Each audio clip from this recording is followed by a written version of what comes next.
Hi everyone, welcome to our class. This is Psych 1, and this week, which is week 9, we are going to talk about memory.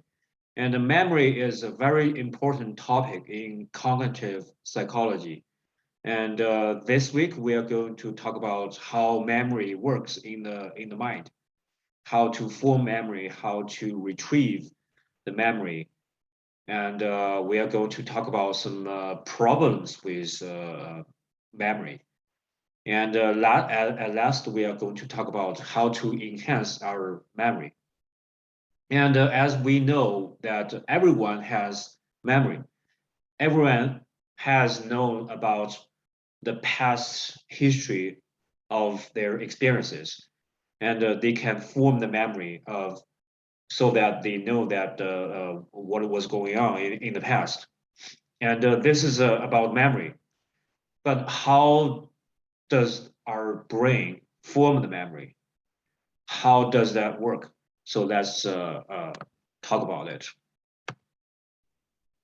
And first, let's talk about the basic mechanisms of memory, which is the stuff that how memory works. So first of all, we can use a metaphor to help us understand how memory works in our brain, in our mind. So this metaphor is from the computer science. So we can use the functioning of computers as a metaphor because computers can store information in the hard drive in the devices so that we can use metaphor of functioning of the computers as to help us understand how memory works. So how computers store the information. So actually there are 3 steps. The first step is put information in the storage. So that process is called encoding. So the computer encode information into the storage. So that's the first step to form the memory.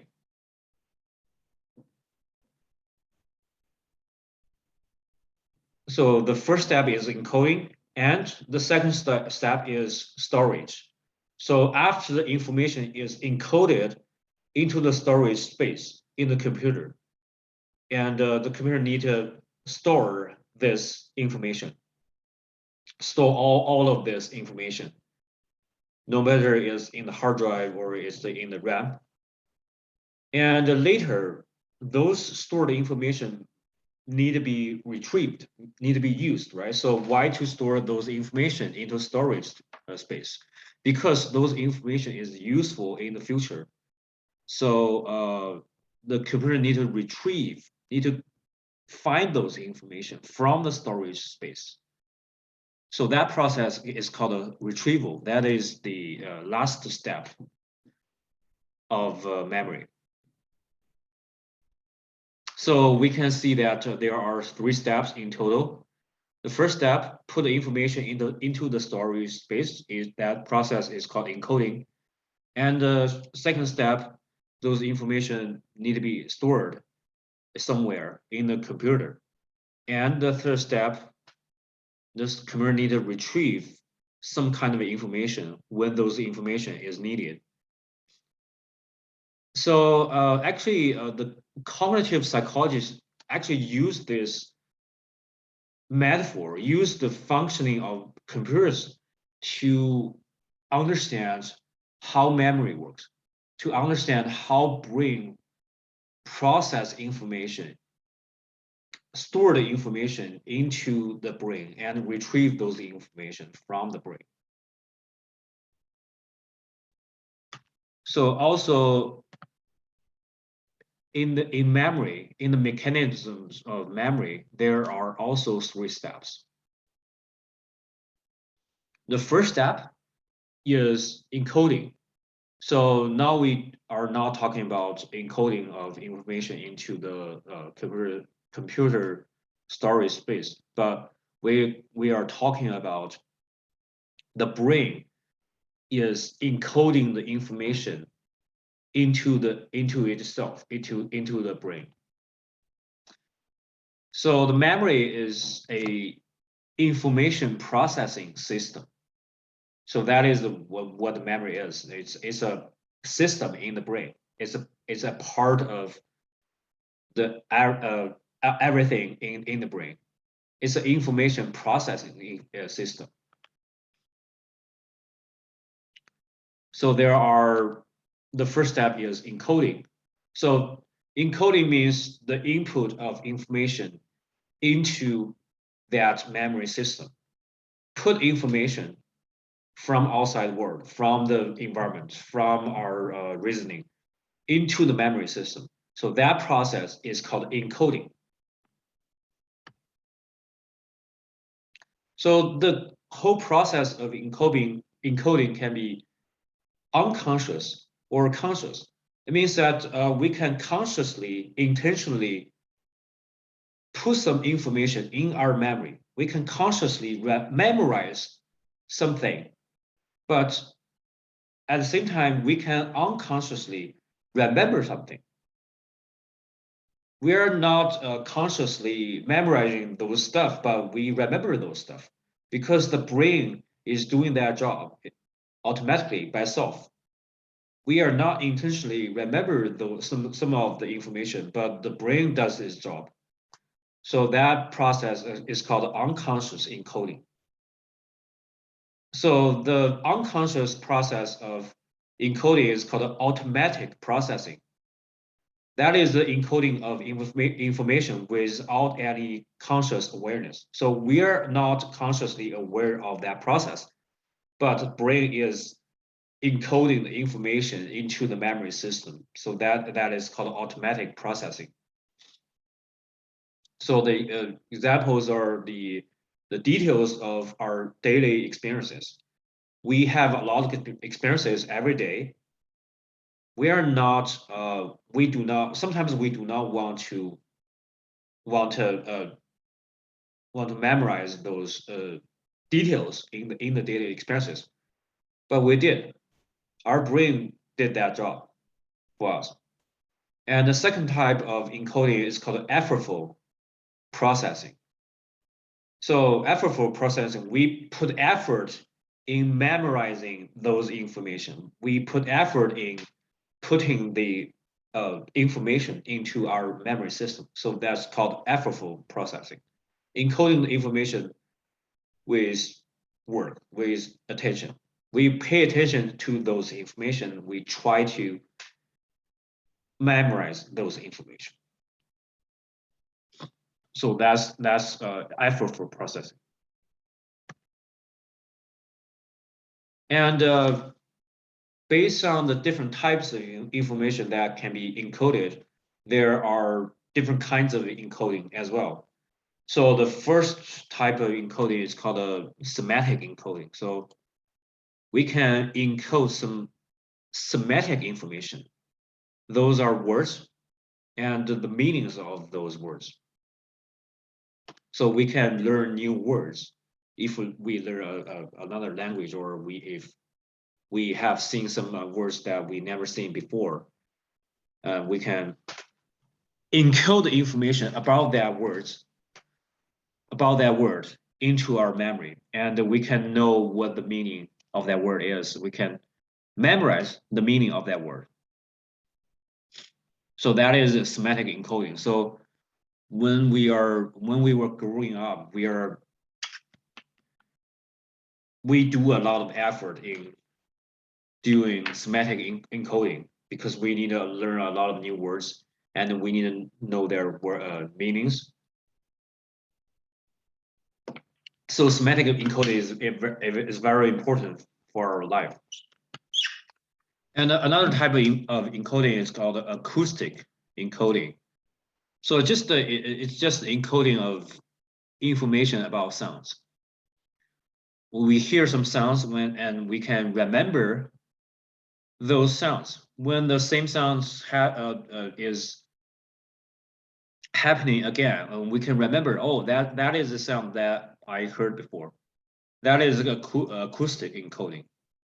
And also there is visual encoding.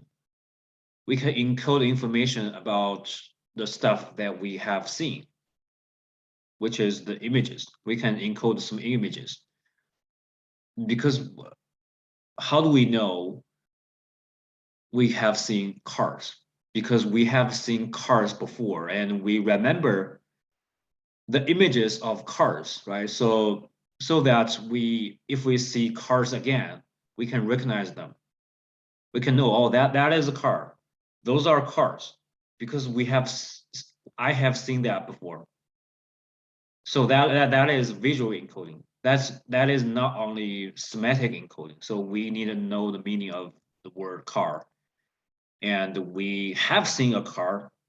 We have seen a lot of cars so that we have the information about the images of cars. So that is called visual encoding. We just remember what we have seen. Acoustic encoding is where we remember what we have heard. And that is encoding. There are different kinds of encoding, and in the process, this process allow us to form the new memory, allow us to put information, useful information, into the memory system so that we can remember them later.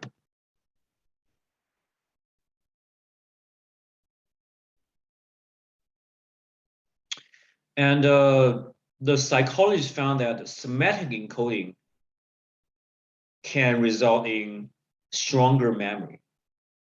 So if we want to remember things well, we can use semantic encoding. We can remember the words.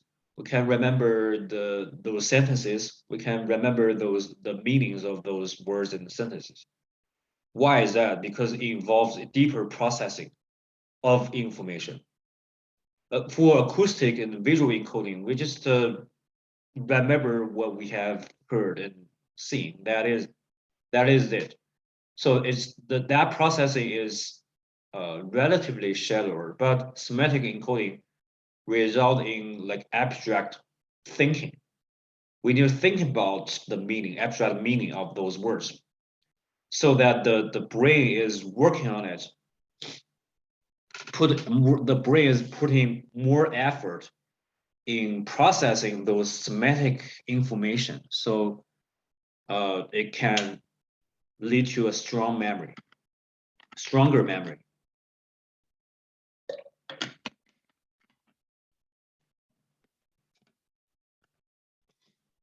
And also, when the information that is about to be encoded is about oneself, is related to oneself, encoding works very well, especially well. In other words, when information is about ourselves, we can remember well, we can memorize well. The encoding process works really well when that information is about ourselves. So that is a phenomenon called self-reference effect. So when something is about ourselves, we can remember those things well.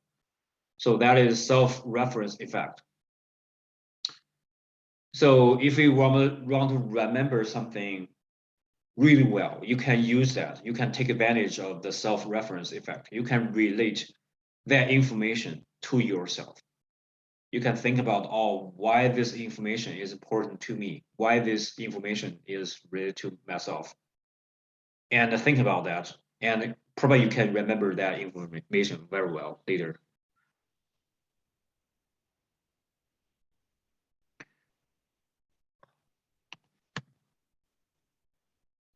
And next step after encoding is called storage. So after encoding those information, the brain, the memory system need to store those information into the storage space. So the storage is just the creation of a permanent record of information. We're not just knowing that information, and the time passes and we forget all those information. It's not the case. The case is that we can permanently remember some information because there is a storage space in the brain that those information is just there, is stored in those space. There are three kinds of memory based on the storage, based on the different properties of storage of those information. So the three types are the sensory information, the short-term or working memory, the long-term memory. So there are three kinds of memory that is that are stored in the mind, in the brain. So the process of the three kinds of memory is like this. So first of all, we need to have the sensory input. We need to see something, we need to hear something, or we need to feel something, right? So those sensory information is obtained by the sensory receptors, and those information is sent to the brain, and the brain recognizes those information. And those information goes to the sensory information, sensory memory first, goes to sensory memory first. And some of the information in the sensory memory goes to the short-term memory. Namely, it's like this kind of memory is very short-term, it's very short. Or it can be called working memory as well. Only part of the information in the short-term memory goes to the long-term memory. Namely, long-term memory, we can remember those information for a very long time. So that's why that's called the long-term memory. So you can see that some information from the sensory memory is lost because they cannot go to the next stage. They cannot go to the short-term memory, so they are lost. They're just lost. We get tons of sensory input from the environment, but only a part of the information goes to the memory eventually. Most of the information is lost, actually. And when the information goes to the short-term memory, not every information will go to long-term memory. We will not remember everything. We can just remember some of it. So some information in the short-term memory is lost. Actually, most of the information in the short-term memory is lost, actually. And but how to let the information go to the long-term memory from the short-term memory? We need to rehearse. If we repeat some information for many times, for example, we need to remember the meaning of a new word. We can rehearse that information for many times. We can remember that word for a very long term. So that meaning, that information goes to the long-term memory from the short-term memory. So we can see this. So for example, if there is this much information in the sensory input, okay, so that's the information in the sensory input. There is only a tiny part, a very small part of information goes to the sensory memory.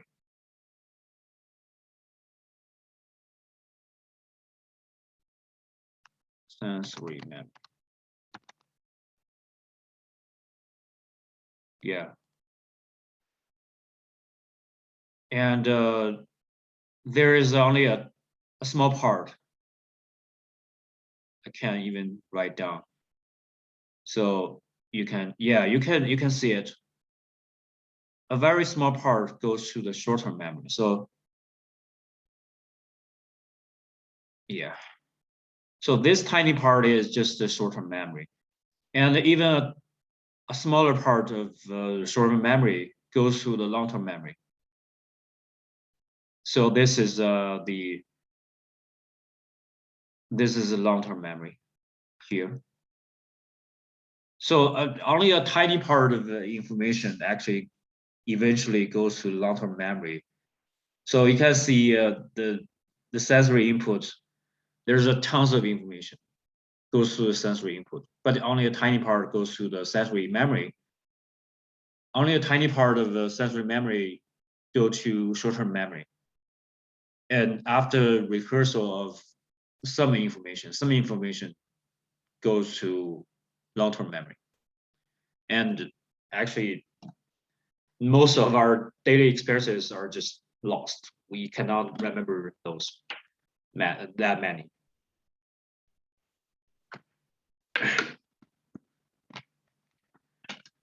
So this is a basic process of storing those information.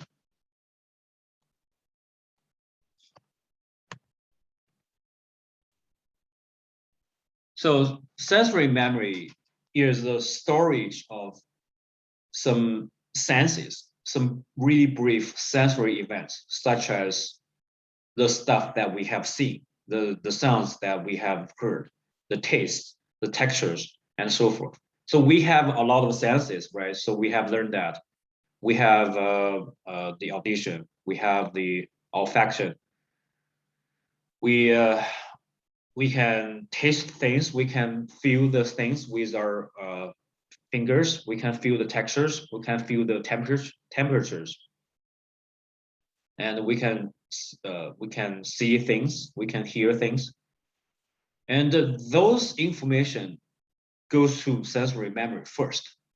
So sensory memory just the storage space for those sensory information. And but in the sensory memory, all the information just holds for a few seconds. It means that after a few seconds, we lost those information. For example, we use our fingers to feel the texture of the desk, and that information just holds for a few seconds. After a few seconds, that information is lost. We do not intentionally remember what is going on with our fingers. If we pay attention to those information, they go to short-term memory. So that's why a lot of the information from the sensory memory is lost. They're just lost. They don't go anywhere. Because when we pay attention to some of the sensory information, they just go to the short-term memory. But there is a lot of information that we don't pay attention to. They're just lost. They go to the brain. The brain actually get those information, but those information is gone because we don't pay attention to them. Those information is not important for us for that moment. So those sensory information in the sensory memory goes to short-term memory when we pay attention to those information. So in the short-term memory, all the information is the stuff that we pay attention to.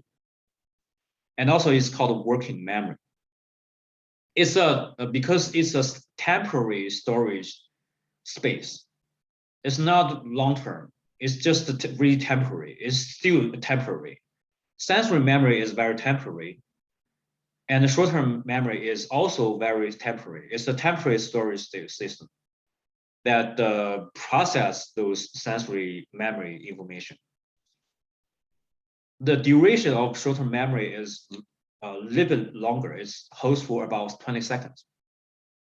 It means that we pay attention to some information, and that information can last for about 20 seconds in our short-term memory. And the space for short-term memory is very tiny. Means that for every moment, in every moment, the short-term memory only stores about 7 plus or minus 2 items. It means that it stores only about 7 things for every moment. So the storage space is very tiny. It's less than 10 items. So you may ask, what is one item? So it depends. It can change. So one item can be a letter, can be an English letter, can be a number, can be a digit, such as 9, 8, 7, 6, can be a number like 99, 100, 200, 301. That is also, those are also items. Can be a name, somebody's name, or a place name, or a name of something. Yeah, so one item can be those information. So for every moment, we can only remember about 7 items like those for every moment. So the space for short-term memory is very tiny.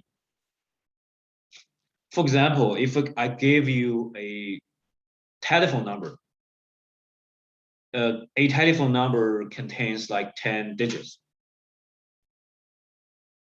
I show you this number for like 5 seconds. And then I'll ask you, what is the telephone number? What are these digits? You may say like 5 of them. You may say 7 of them. You may remember 10 of them if you have a good memory, good short-term memory. So that is short-term memory.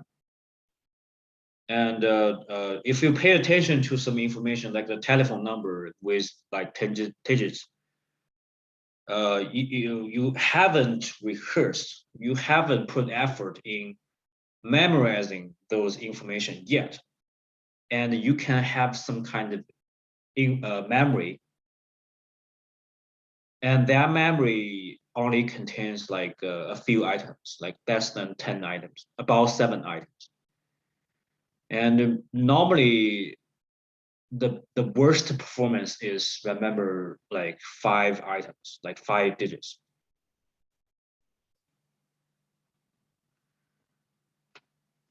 Yeah, so another example can be, for example, there are a lot of cars passing in front of you.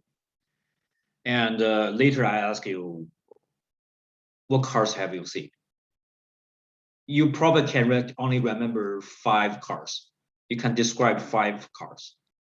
And other cars you do have the memory of it. Because the space for short-term memory is only 5 or 6 or 7 or 8 or 9, less than 10 items. And you may ask, like, if there are some people who have a bigger short-term memory space, much more than 10, I guess that may be possible. That might be possible. But for most people who are not trained to expand their short-term memory, the space is just 7 plus minus 2 items. So the next step is that the information can go to the long-term memory. How?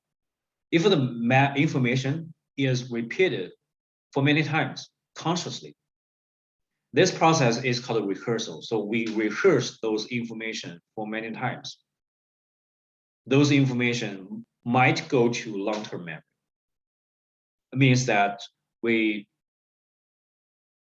remember those information for very long term. It's just not in the temporary storage system. They go to a long-term storage system.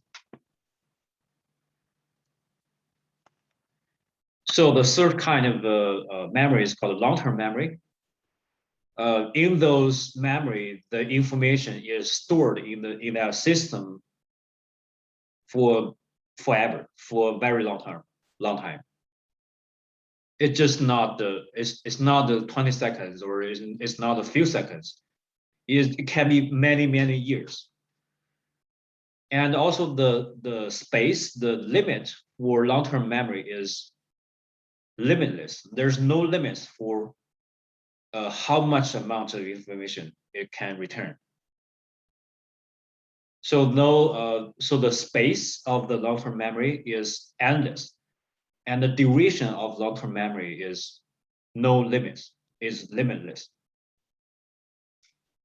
It's really like the information stored in the hard drive of a computer, right? So computer can store the information in the hard drive forever. Whenever the computer is working, the computer can retrieve those information from the hard drive.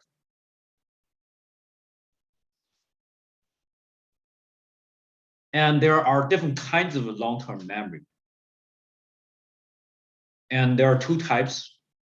The first type of memory is called explicit memory.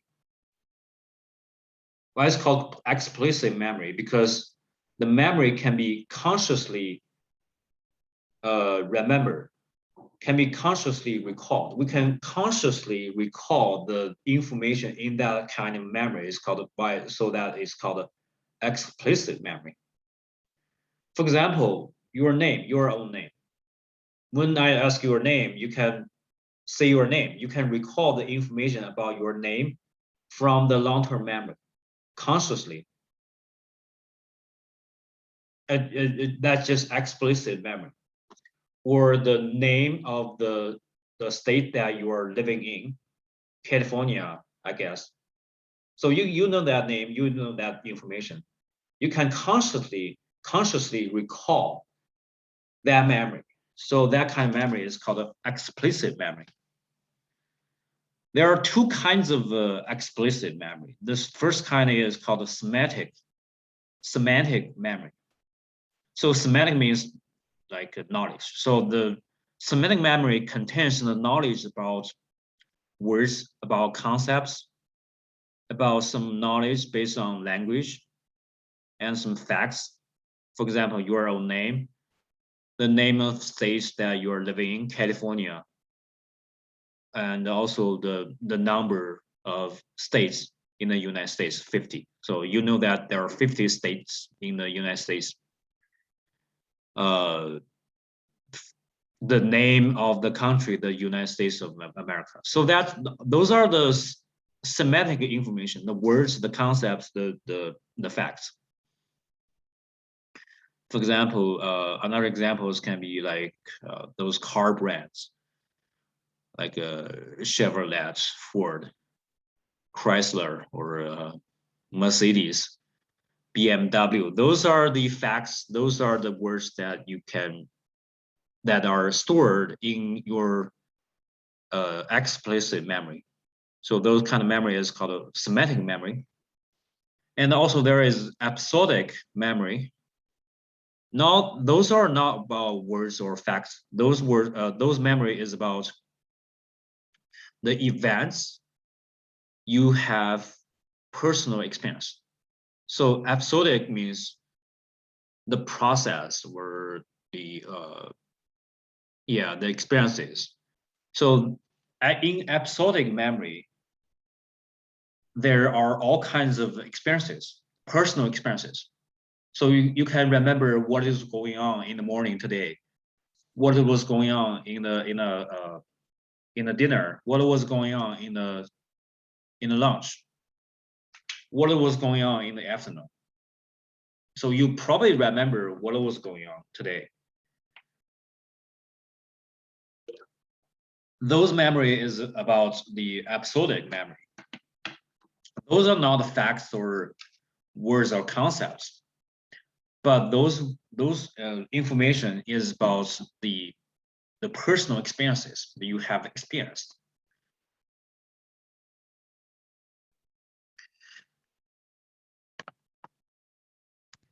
And in contrast with explicit memory, and there is also implicit memory. Means that you cannot get access to those implicit memory consciously. You cannot recall those information consciously. But those are also memories. That's called implicit memory. You do not consciously recall those information, but your brain, your mind knows those information because those information is stored in the long-term memory, in the implicit memory. And one type of implicit memory is called procedural memory. Procedural is the information about how to do things. For example, how to drive a car. You have the memory about how to drive a car. You need to open the door first and you go to the seat and you take the key and insert the key into the keyhole and turn it. Some new cars are different. Like you can push the start button and the engine of the car starts. So those are the processes, the procedures of doing something, and you have the memory of those procedures. You know how to do it. You do not consciously know it. You do not even aware of it. You are not even aware of those all the process, right? So you usually you don't pay attention of how to drive a car. You just get access to your car and you open the door and you get into the car and start the car and start driving. You just do not pay attention to the whole process after you have known how to drive a car. But those information is already in your brain, in the procedural memory. And the procedural memory can retain for many years, even without any practices for many years. For example, you can drive a car when you are young and you you don't drive a car for many years, for example, for 20 years. And after 20 years, you're still able to drive a car without any difficulty because you have the procedural memory. And another example can be like riding a bicycle. I do not know if you can ride a bicycle now, but if you can, you will know that you and once you learn how to ride a bicycle, even you haven't ride a bicycle for many years, and once you need to ride it, you can ride it. So, for example, I learned to ride a bicycle at 10 years old, and I haven't ride a bicycle for like 20 years. Now I'm 30 years old, and there's a bicycle right now. I need to ride it. I can ride it without any difficulty. That's it sounds like magic. It sounds like a magic because I haven't rehearsed or I haven't practiced it for 20 years. I'm still able to write it because there is the procedural memory in my brain about how to riding a bicycle. So that is very magical. That kind of memory, procedural memory, is very different from the semantic memory or episodic memory. Because we know that we have a lot of data experiences, but for most of them, we have forgotten most of them. I can't even remember what was going on like 3 days ago or 2 days ago, because we have lost the absolute memory. Those memory is very easy to get lost. But procedural memory is very difficult to lose. And once we form the procedural memory about doing something, we can retain those information for many, many years, for lifetime. So that is about long-term memory. There are two types, explicit memory and implicit memory. In explicit memory, there are semantic memory and episodic memory. implicit memory. One kind is called procedural memory. So there is a graph that helps you to remember all those concepts. So put those words and concepts into your semantic memory, long-term memory. Under long-term memory, there are two kinds, explicit and implicit. And under explicit, there are two kinds. There is episodic and there is semantic. Under implicit, there is one kind is called procedural and another kind is called emotional conditioning. So, but we only need to learn about the procedural memory.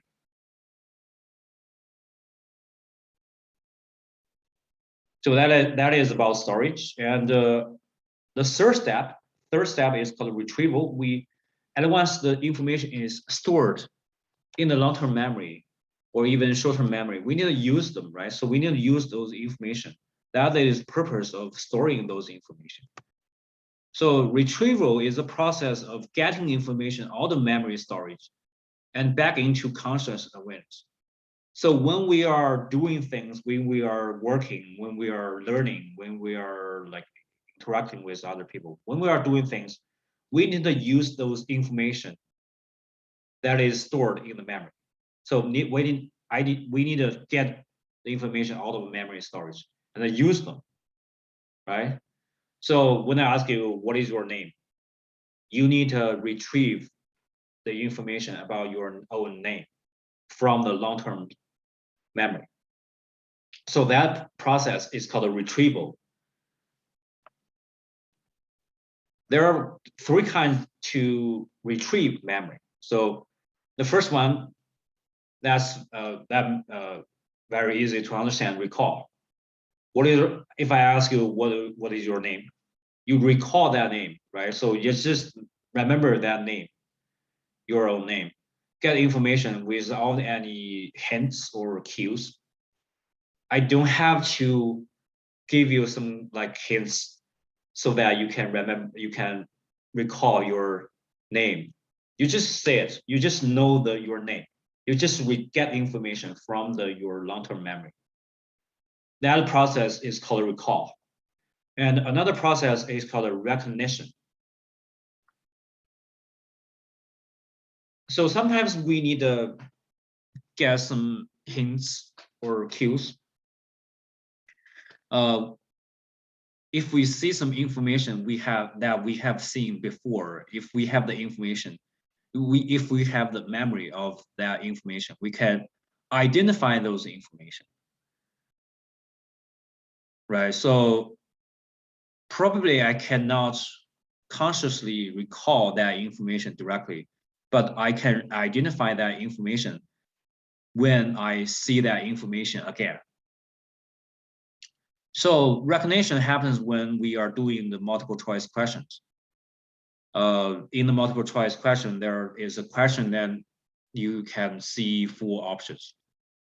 For example, who is the first psychologist in America? Probably you can recall it. That's William James. So William James is the first American psychologist. I can recall it, but when I do the multiple choice questions, I can see 4 options, like Sigmund Freud, William James, B.F. Skinner, or Watson. So which one is the right choice? I can identify William James because I have learned that before. I have learned that, oh, William James is the first American psychologist. And when I do in the multiple choice question, I identify William James. That's called recognition. That is also a process of retrieval, but it's different from recall. And a third way of retrieve memory is called relearning. So just learn information that I have learned before. I learned that information before, but right now, I learned that information again. It's called relearning. Relearning is also a way of to retrieve memory, but the most frequent ways to retrieve memory is our recall and recognition.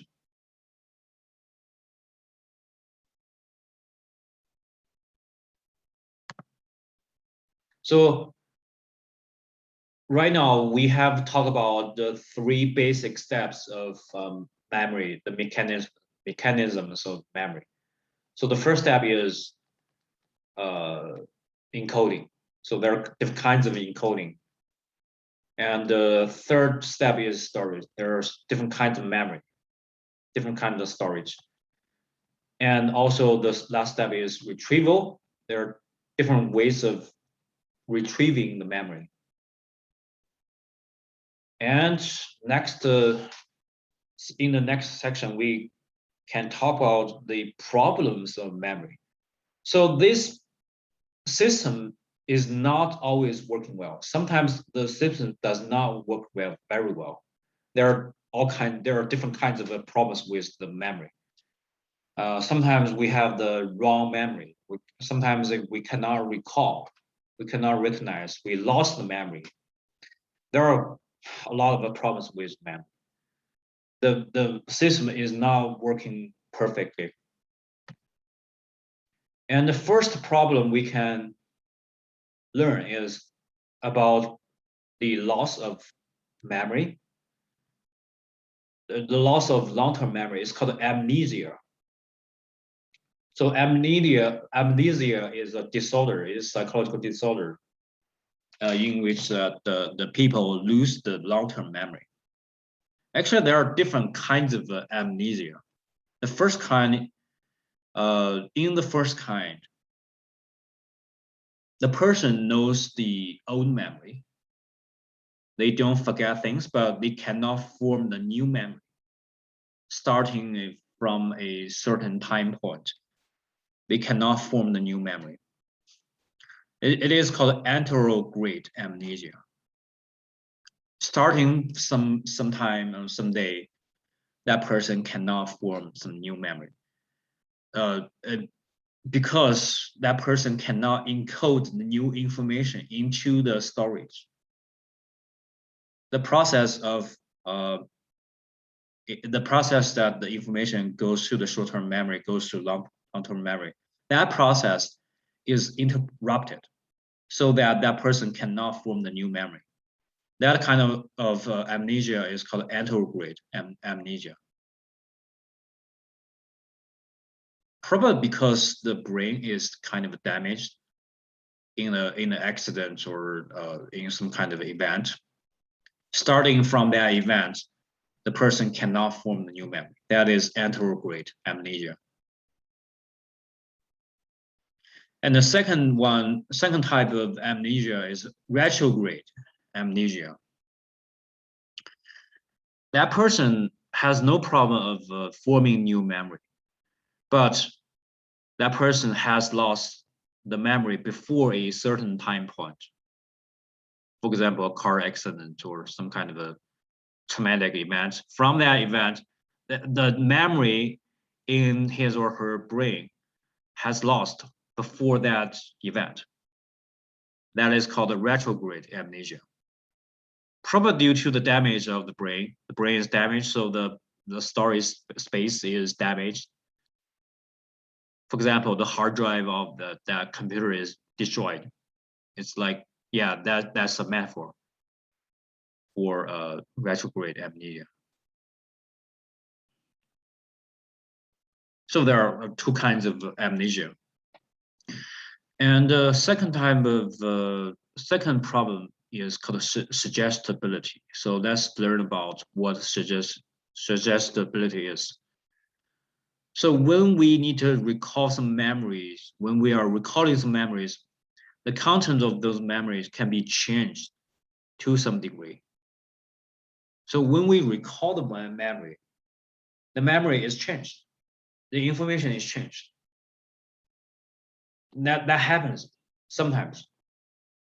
One of the reasons is that we get the misinformation from some external sources when we are recalling those memory. So this tendency is called suggestibility. Sometimes when the misinformation interferes with the true memory, the false memory can be formed. So that process is called suggestibility. There is a real example of this phenomenon, suggestibility. So when we recall memories, we are misled that by some external resources, so that some false memory, wrong memory form, and those false memories replace the real memory. Let's see this real example. So that is a true event in history. In 2002, there is a sniper in the DC area shot people at a gas station. So actually that suspect or sniper shot people in multiple places afterwards. But the first case is that shot the people at the gas station in the DC area in 2002. And the policeman tried to find who the suspect was. And most of the tips were dead ends, so they couldn't get the clue who the person was. And later there was a white van that was spotted at the site of one of the shootings. The police chief went on national television with a picture of the white van. So there's a white one that the policeman thought that might be the car that this suspect was driving. So that the police chief went on national television to talk about this man, show the picture of this white van to everyone that watched the television. And after that, there are several eyewitnesses called to say that they had seen that white van too. And that one was fleeing from the scene of the shooting. So some people called the police, say that, oh, they also had seen that white van. And later, the suspect was finally caught. Policemen found that he was driving a blue sedan. That has nothing to do with a white van. That person was actually driving a blue sedan all the time. But why that there are several people believe that they have seen a white van? So that is very interesting. That's very misleading. My explanation is that because they have seen the picture of the white van on the television, that's a misinformation. That misinformation lead to the false memory. That's the picture help those people to form the false memory about who the suspect, what car that the suspect was driving.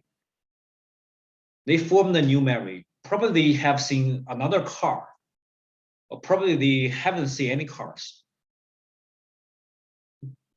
That's the true memory is like that. But when they recall what was going on in that scenery, in that scene, they form the false memory, because when they are recalling what they have seen, they are seeing a picture of a white van.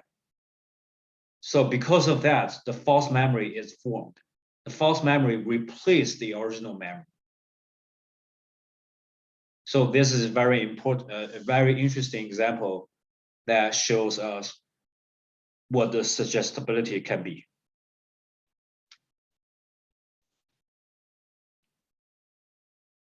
And next, we can talk about the misinformation in more details.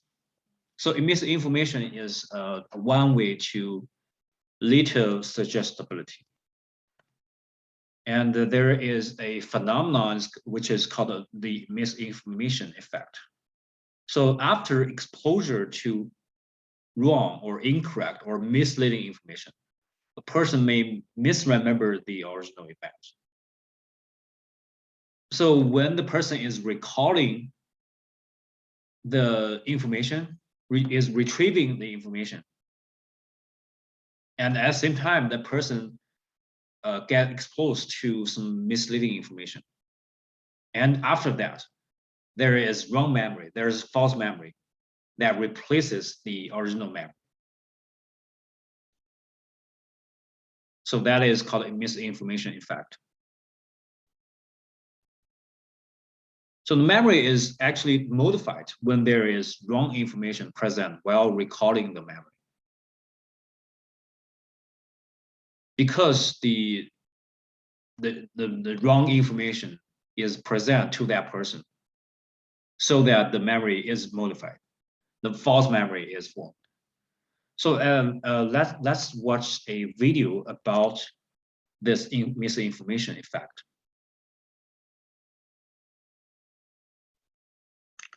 Here's the video.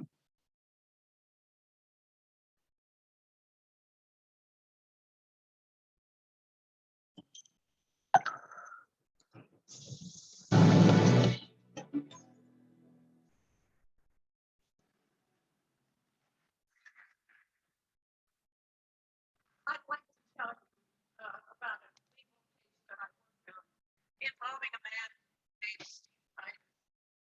Titus was he lived in Seattle, Washington.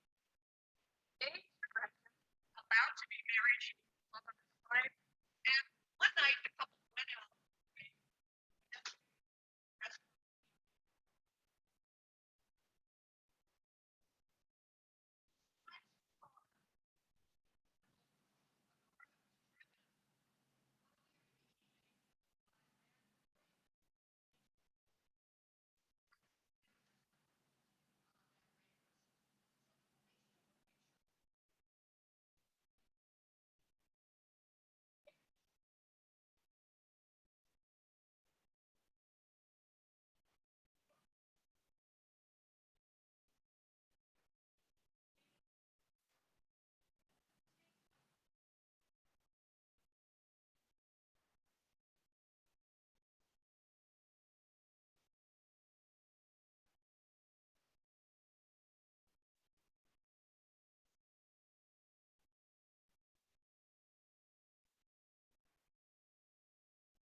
Lost his fiance.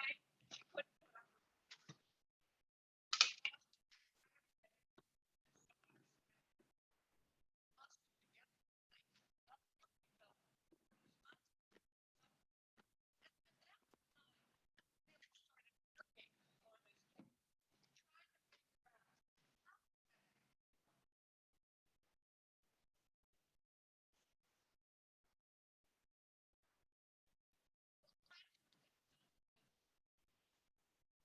spent every waking moment thinking about it.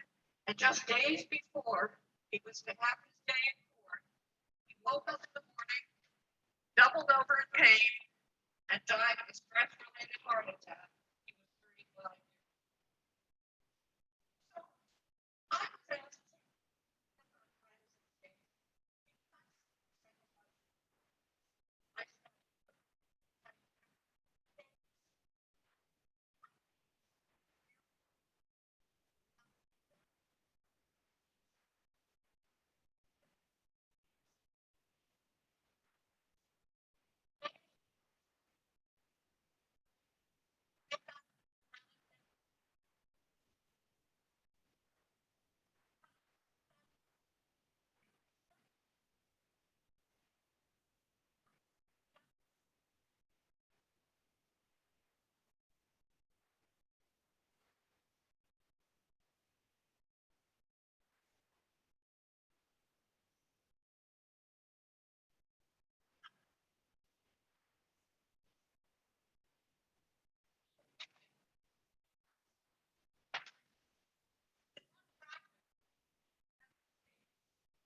and the girl is affected Titus.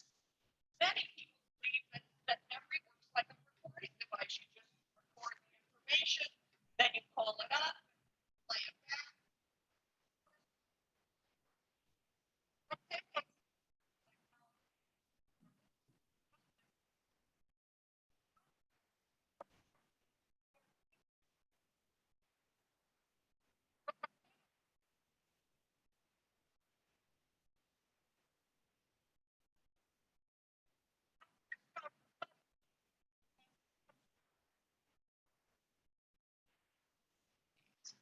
I did my experiments that involved showing people simulated crimes, accidents, and asking them questions about what they remember. In one study, we showed people a simulated accident. We asked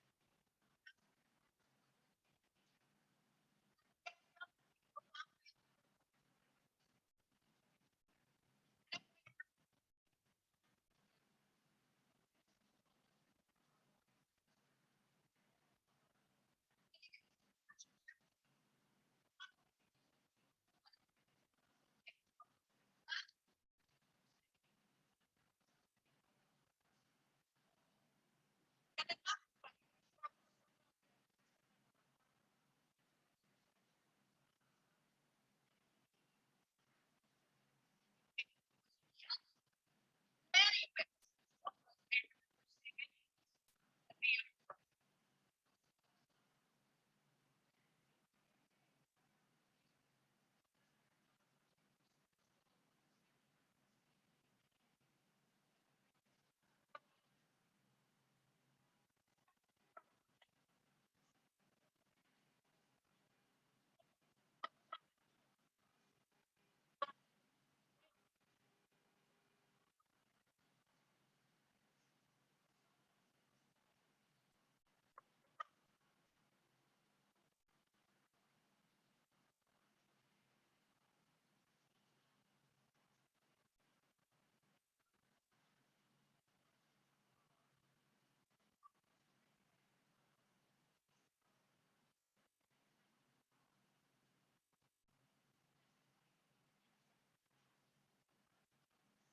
and later on they have to try to identify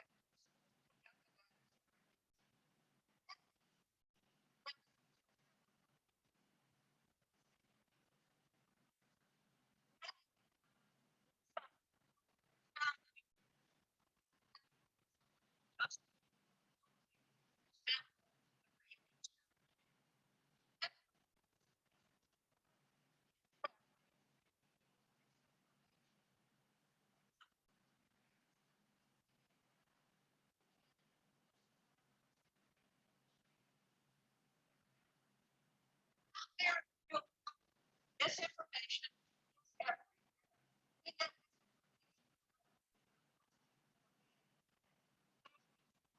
witness right.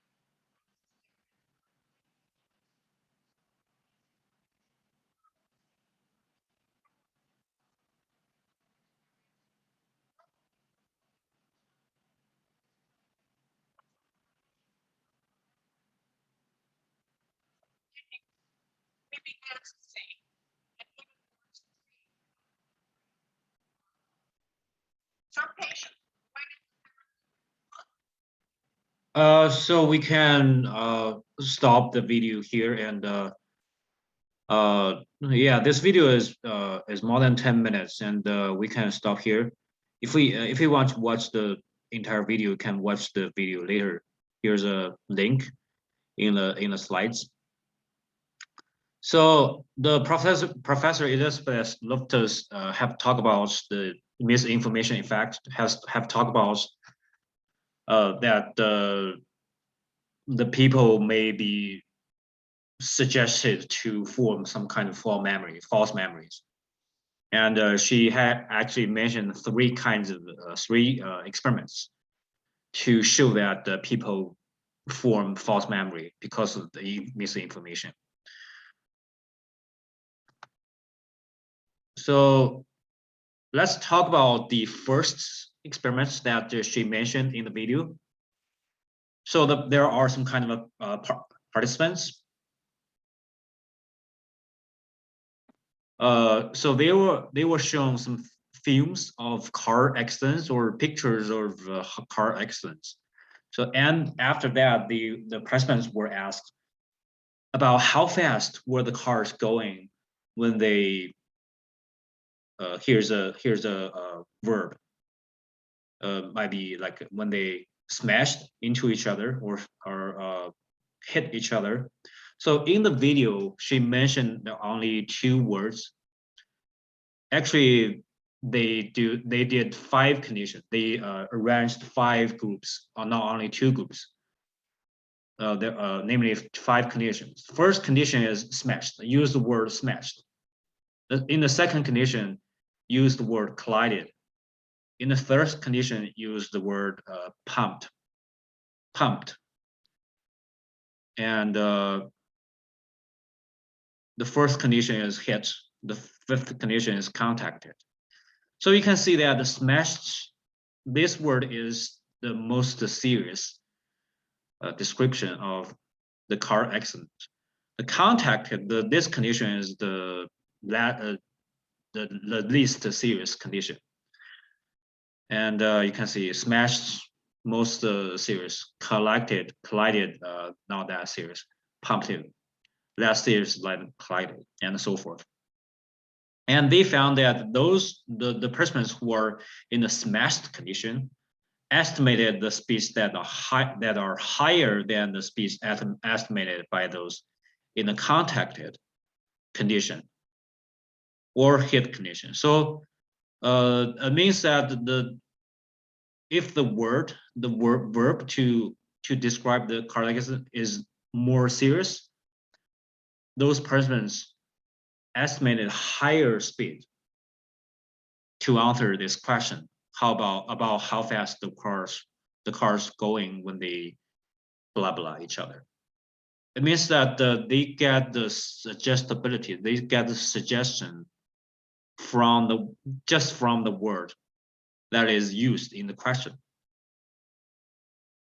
They actually form different kinds of information in their memory. That is this experiment showing that how strong the suggestion, the external sources can be to contribute to the false memory or to contribute to the formation of the new memory for people.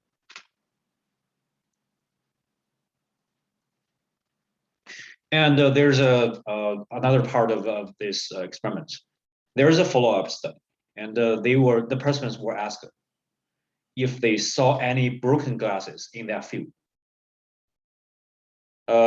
So in that film, there were no broken glasses at all in that picture.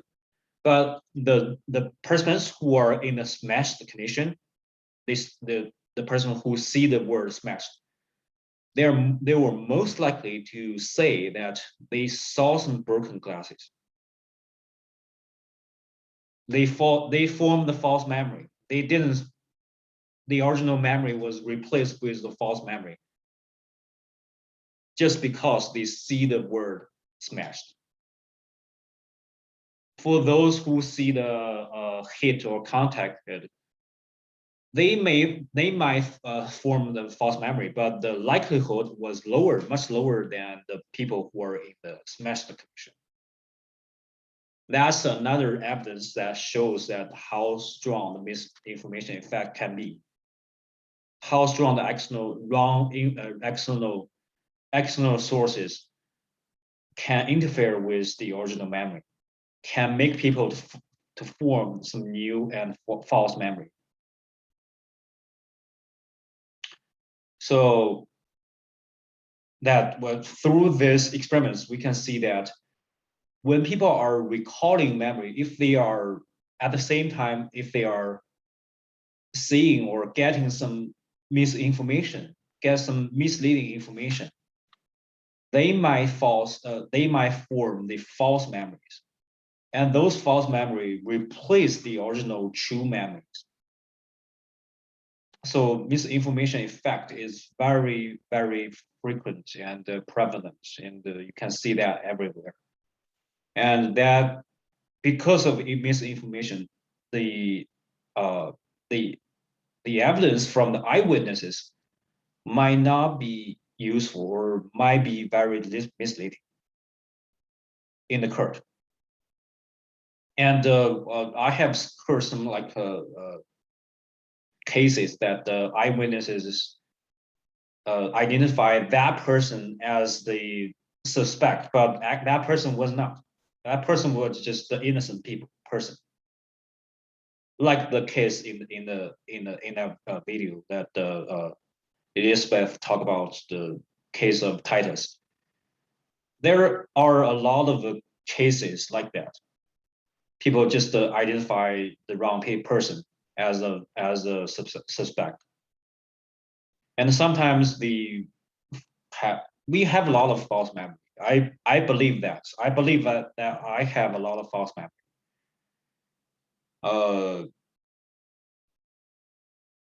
There's one example from myself. So when I was having a birthday party at my place, at my apartment, I invited a lot of friends to here. And at that night, I drank a lot. I was drunk. And I clearly remember that one of the guys, broken my bookshelf. My bookshelf was in the living room. He broke it. He broke it. I clearly remember that. And the next day, I asked him, like, can you pay this bookshelf because you broke it? And he was shocked. He was so shocked, and but he still pay me the bookshelf, gave me some money. And later, some other friends of mine were talking about this. Like they were like, why you said he broke the bookshelf? That was you who broke this bookcase. I was really shocked because in my memory, that guy broke the bookshelf. I didn't do that. I just see he was breaking breaking that bookshelf. But all the people said that I myself was breaking a bookshelf. Probably they were right. They were not that drunk. I was really drunk. So I don't know. I don't know what it was the fact, but I believe them. I didn't believe myself. Probably I formed the false memory. I have the false memory. Probably have a lot of false memories in my life, in my memory, in my mind right now. And yeah, that is the fact. And Elizabeth Loftus said that our memory is not like a tape or a recording machine. It's the memory is constructive. It's a reconstructive. Is building new stuff. Is changing all the time. Actually, every time the memory is recalled. If the memory is not recalled, probably the memory is just like the original form. But at once, every time the memory is being recalled, there is a chance that that memory can be changed, can be modified. The false memory can be formed because of the external sources, because of the missing information, because of the tendency of suggestibility of our memory system.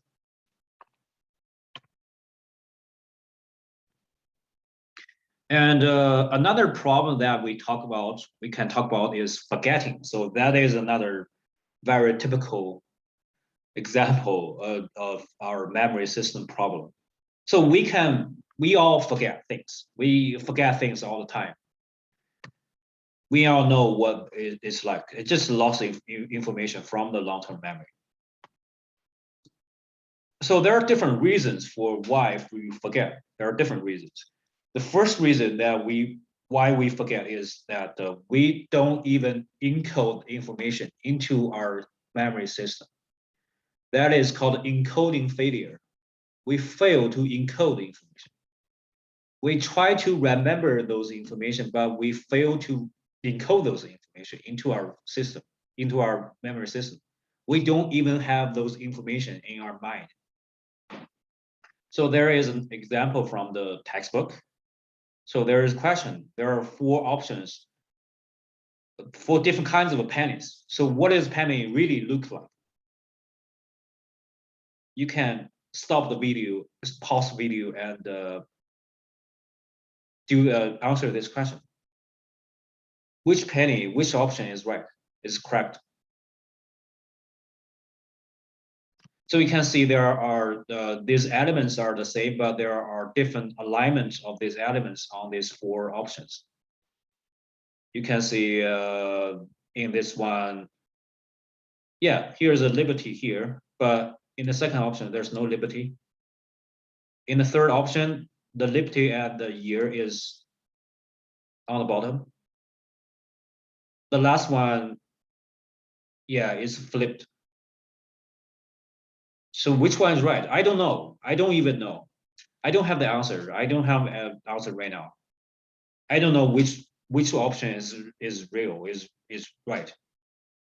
Because we don't have we have encoding failure. We don't even encode that information into our memory.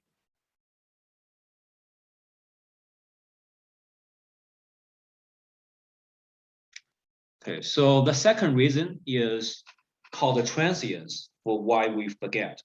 So what is transience? Because that is the accessibility of some kind of memory decreases over time. So over time, we have less and less accessibility to those memory. We don't get access to those memory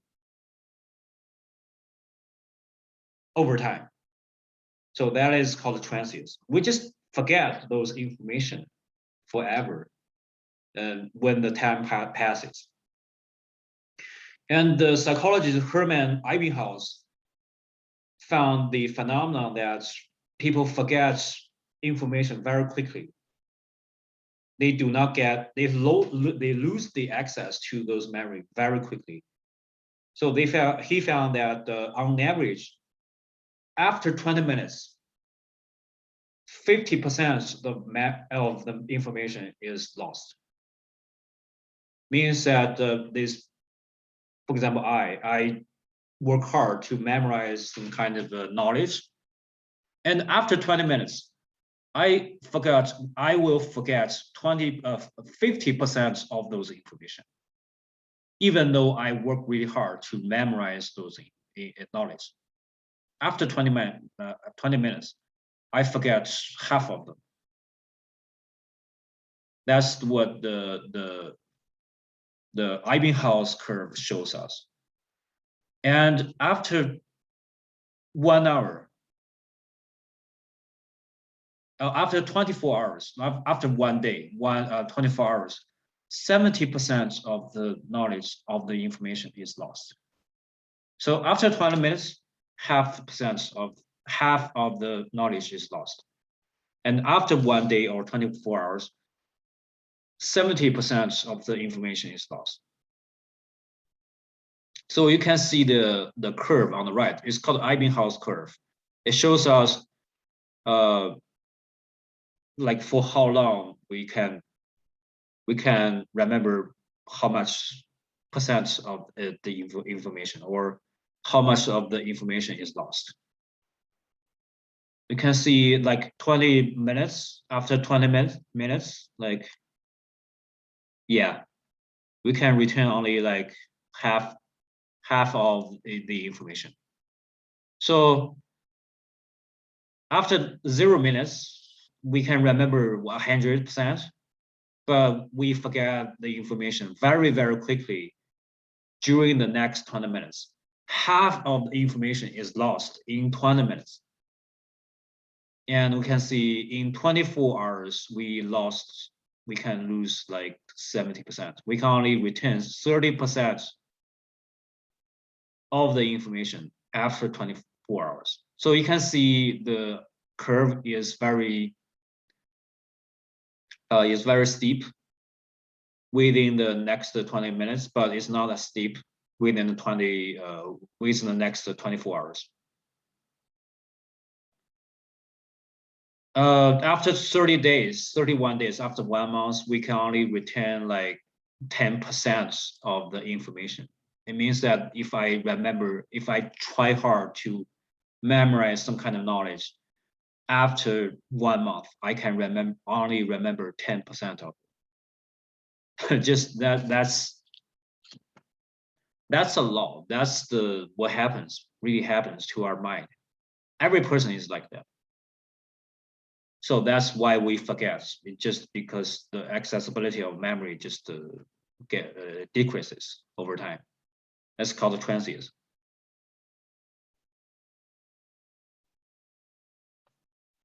And another reason is called absent-mindedness, because we don't pay attention, so that we forget. We just don't pay attention to some kind of information. Those information is not important for us, so we forget. And another reason is called blocking. We can get the access to those information, but that accessibility of information is temporarily blocked. One example is the tip of tongue phenomenon. So, oh, I remember this. I have seen this. What's his name? I know his name, but I cannot say it right now. It's on my tip of the tongue, but I cannot say it. Because the accessibility, the access to that memory, to that information is temporarily blocked. Probably later I can say that name. Probably later I can remember that name. But in that moment, I cannot remember. It's called blocking. The accessibility to that information is blocked temporarily. There's a traffic jam outside of the long-term memory. So I cannot get access to the long-term memory.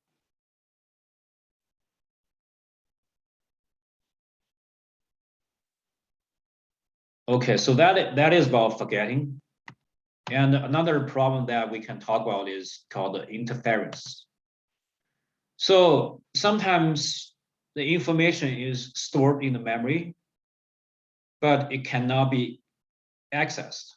It's not forgetting. Forgetting is like the information is just lost. But sometimes information is there. It's encoded into the long-term memory. It's there, but we cannot get access to it. And there are two situations. The first situation is called the proactive interference. There's some kind of new old memory about that, some kind of a thing. And there is new memory about about the same thing. The old memory stops us to recall the new memory. We have the new memory, but we cannot recall it because of the interference of the old memory. For example, there's example on the textbook, in the textbook. So we need to if we have a school locker, we need to remember the combination of the school lockers, 3 numbers, right? So we know, for example, I know the combination of the high school locker is 170432, and I have a new school locker after I graduate, but I cannot remember the combination of that school of that locker. Why is that? Because I remember the old combination so that I cannot get access to the new combination. I forget it. It interferes with the new information, new memory. So this kind of situation is called a proactive interference. And another situation is called a retroactive interference. There's old memory, there's new memory, but new memory stops us to recall the old memory. I only, for example, I only remember the new email address here, my siblings' new college email address, but I forget, I cannot get access to his old email address. So I cannot get access to it because the new memory interfere with the old memory. The new memory stop me to recall the old memory. That is retroactive interference. They go back. The new thing go back and stop the old thing. Proactive is the old thing go forward to stop the new thing. So you can remember the 2 words that way. That helps you to remember these 2 words, these 2 concepts, proactive and retroactive.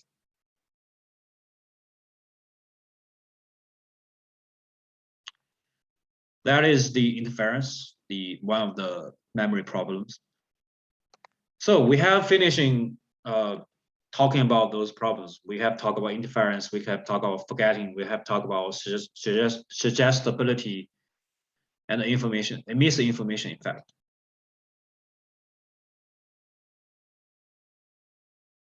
And also amnesia.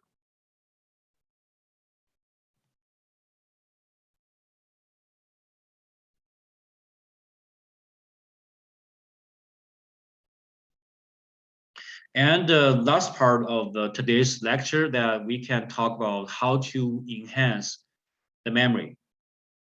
What kind of strategies that we can use to enhance the memory to make us have a better memory.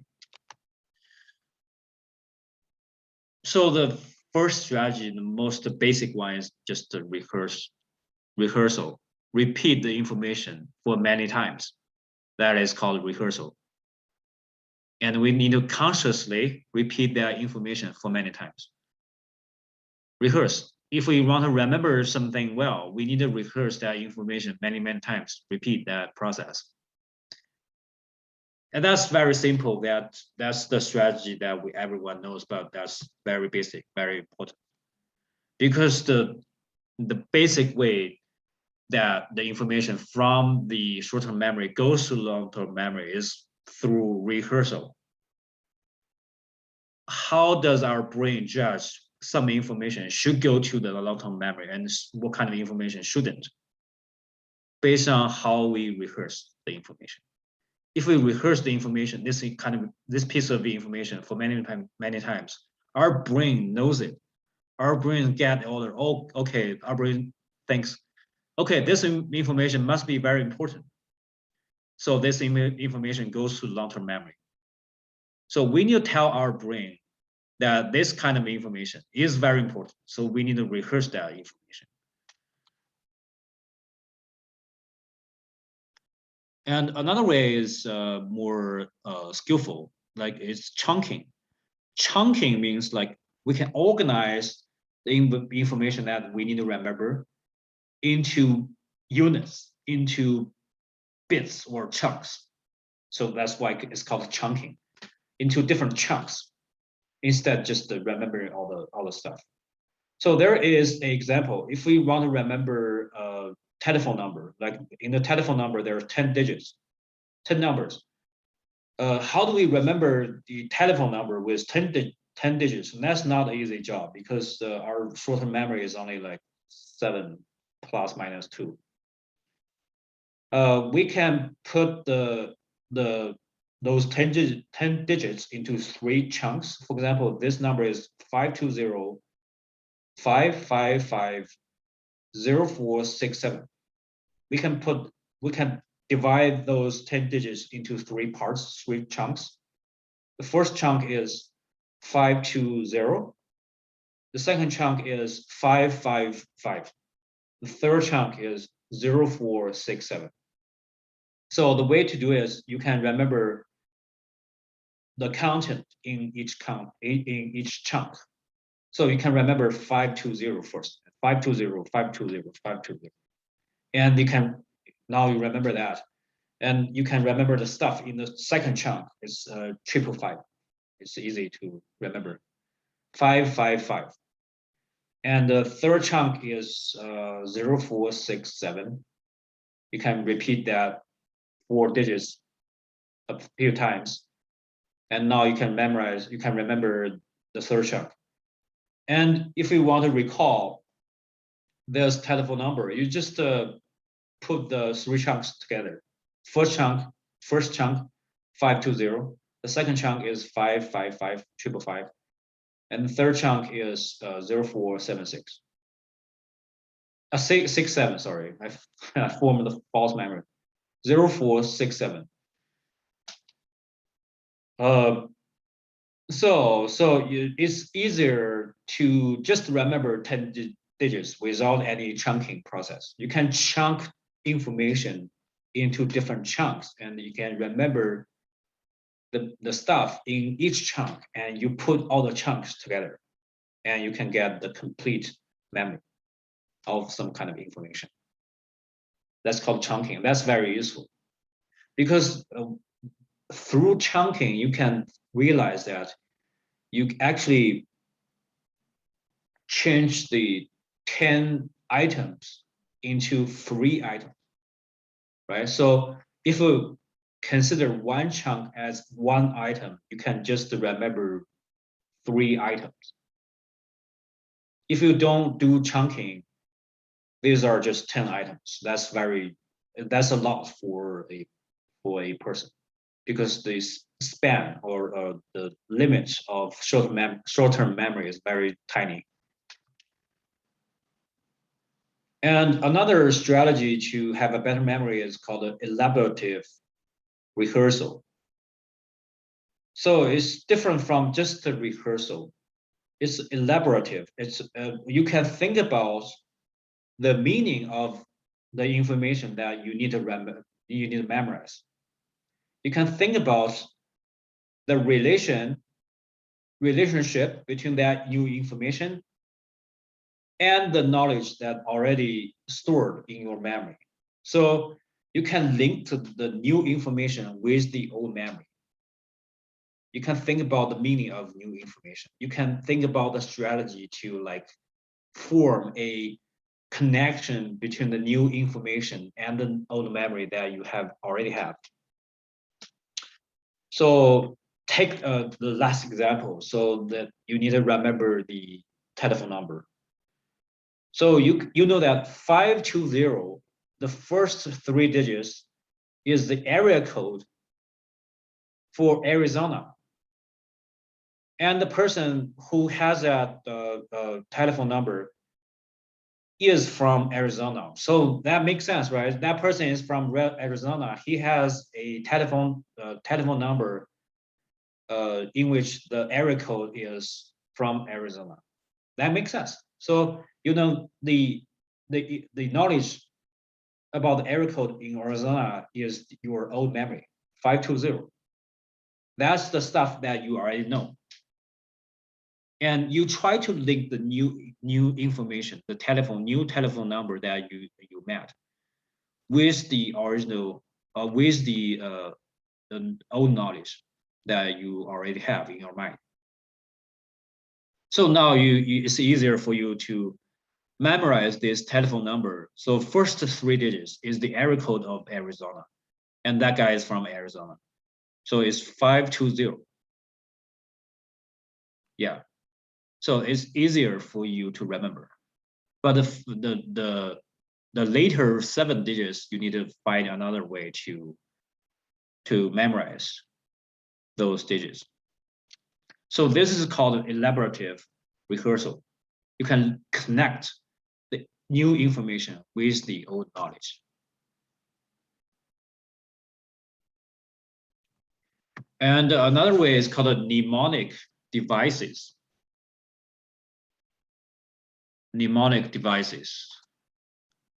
So what is the mnemonic device? So there are some kind of aids, some like helpers, memory helpers or memory aids that help us organize into information so that we can memorize those information easier or well. So there's an example from the textbook. One task is to memorize the days of each month. So you know that for some months there are 30 days, for some other months there are 31 days. And how to remember that? How many days in January? How many days in February? It's difficult to memorize. And there is a mnemonic device. There is a memory aid in the picture on the right that help you to memorize the days, number of days in each month. You can see that there are 2 fists, somebody's fists. So January is like 31 days. So it's here, you can see it. It's on this part. It's like on the top, on the peak. February, their last days, the 28 days on the valley. This part. This is January, this is February, and next one is March. Longer month, there are 31 days. And another month is April, their last days, 30 days. Yeah, you can look at this picture. June, their last days, and July, there are more days. And the next one is also on the top. August, 31 days. And next one is on the valley. September, 30 days. So it's very useful mnemonic device to help you organize the information so that you can remember well. And another example is also from the textbook, is the order of planets in the solar system. So you know that in the solar system, there are 9 planets. So what is order? What is the order of these planets? I have no idea. I know that Earth is the 3rd one in the solar system, maybe. I'm not sure. So there is a mnemonic device for you to help you understand, memorize the order of planets. So this mnemonic device is a somebody's name, Mr. Van J. Xiang. Oh yeah, so it's like last name is Xiang and first name is Van and the middle name is J. Mr. Van J. Xiang. You can remember this name and then you can know the order of planets. So E is Earth, and M is Mars, J is Jupiter, S is Saturn. I don't know the words of those planets. R is, what is R? some kind of planet. For what is V? I don't remember the names of those planets, but I know Earth, Mars, Jupiter, Saturn.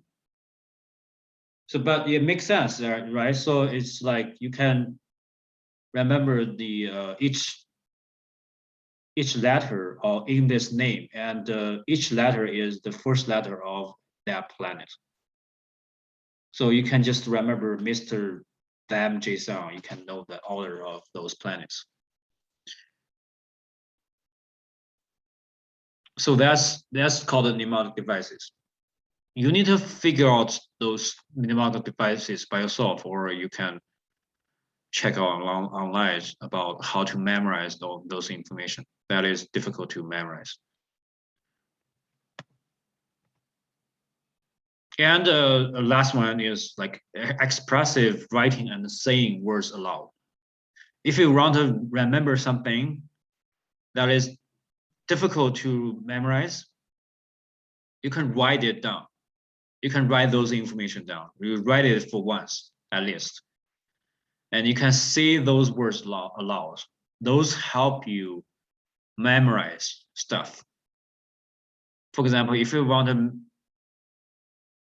memorize the knowledge in this class, you can write those knowledge down. Because writing help you to deepen the memory. Because writing involves semantic memory. Yeah, not just it's just like some kind of a deeper processing of information when you are writing. Saying words aloud does the same thing. So when you have the difficulty memorizing those knowledge, you can write them down or saying them aloud. And another last part of our class, our lecture today is like I can give some kind of strategies, advices to what kind of strategies like we can use to study effectively. So we can use the elaborative rehearsal. We can find different kinds of connections between the new information and the old knowledge, so that we can remember the new stuff better.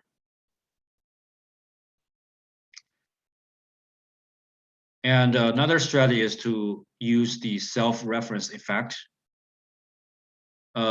We find the connections between the new knowledge with ourselves. So we can find, like, we can figure out how does this information is related to myself. So if the information is really related to myself, we can remember this information better. And we need to take advantage of the forgetting curve, the Ebbinghaus forgetting curve. We know that in 20 minutes, we forget like 50% of knowledge. It means that every 20 minutes, you can review the knowledge. You can stop the curve. Every 20 minutes, you review it, you rehearse it again. So it gets back. So the curve is like this, right? So 20 minutes is here, 20 minutes. So in 20 minutes, you rehearse it. So you get back. So the curve is not like,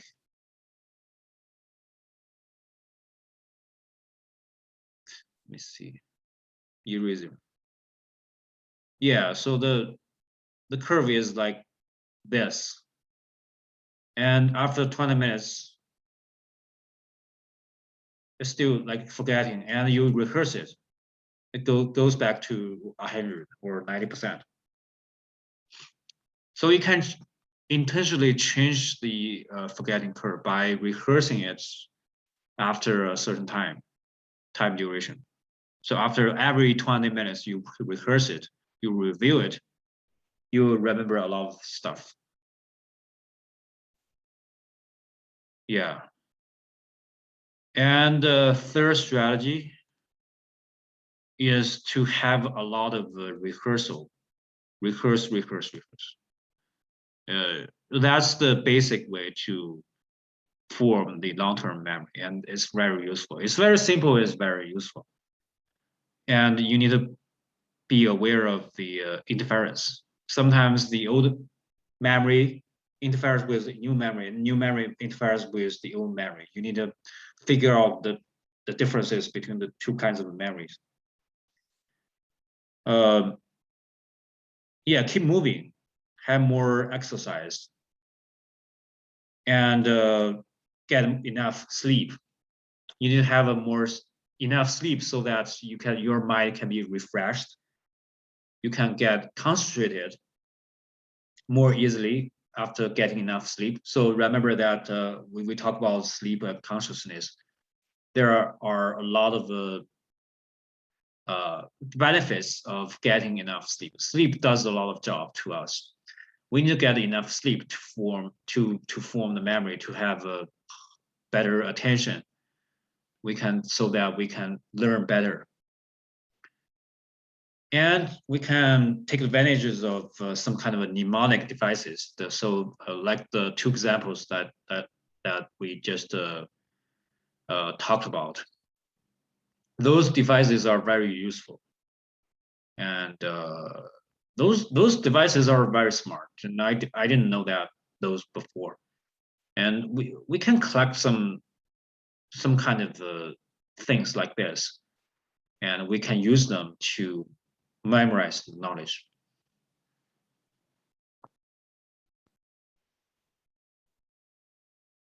So there's one example of using mnemonic device or elaborative rehearsal. There's one schoolmate of mine in the graduate school. His name is Noah Boyd. So it's Noah Boyd. So I try to remember this name. So Noah is very regular name, and I rehearse it. I call his name for many times, so I know his name is Noah. No, everybody calls him Noah, but his last name is Boyd. There's one day I said Noah is a boy.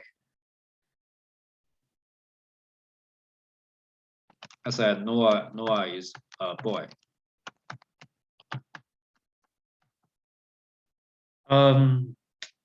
Probably it's a really poor mnemonic device, but it helped me to remember his name. So Noah is boy. He's female. He's male. He's a boy. He's young. So Noah Boyd.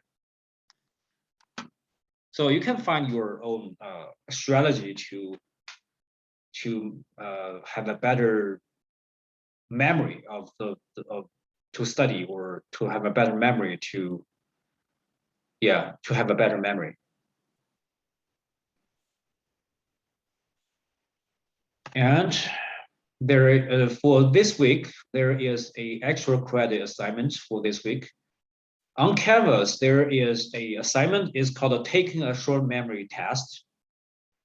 You just take it and you can get 0.5% of the final score.